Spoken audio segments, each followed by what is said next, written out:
The Finnish Patria Pasi is a line of armored personnel carriers that are appreciated for their mobility as well as outstanding protection, and it is having the opportunity to prove itself on the Ukrainian battlefield.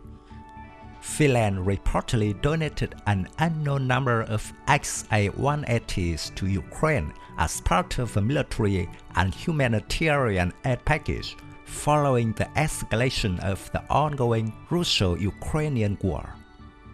According to reports, at least one has been lost in combat.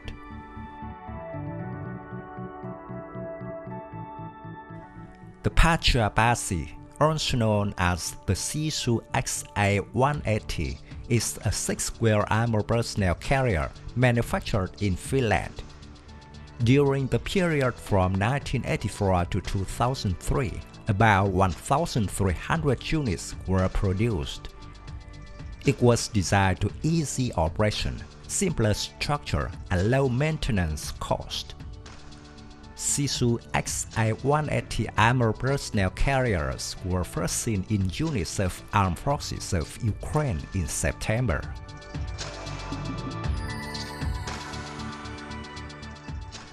The vehicle is based on the Sisu XA-150 military truck and uses many identical automotive components. The layout of the XA-180 is conventional for a wheel APC, with the engine located just behind the driver on the left-hand side, with the tube compartment at the rear. This APC offers more internal space than similar vehicles. It provides accommodation for up to 10 fully equipped troops. Soldiers enter and leave via two doors in the hull rear or roof hatches.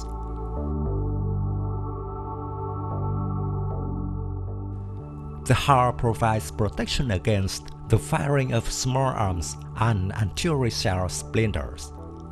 Hull bottom has improved mine protection. The front windows are bullet resistant. These are covered with protective hatches in combat conditions. Self-defense weapon is a 12.7mm heavy machine gun on the roof. Vehicle has a number of firing ports, so occupants can also fire their weapons.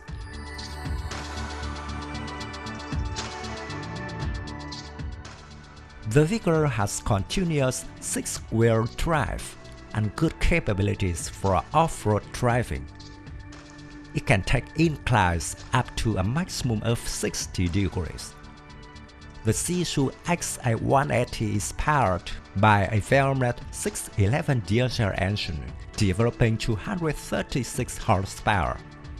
It can run at a maximum speed of 100 km per hour, with a maximum cruising range of 800 km. The Pasi is popular in peacekeeping missions due to its mobility, non-aggressive appearance, and good protection against mines and improvised explosive devices. The vehicle also offers a good combination of armament, comfort, mine protection, protection against shrapnels and small caliber fire, road speed, short time of learning how to drive, and an acceptable terrain mobility.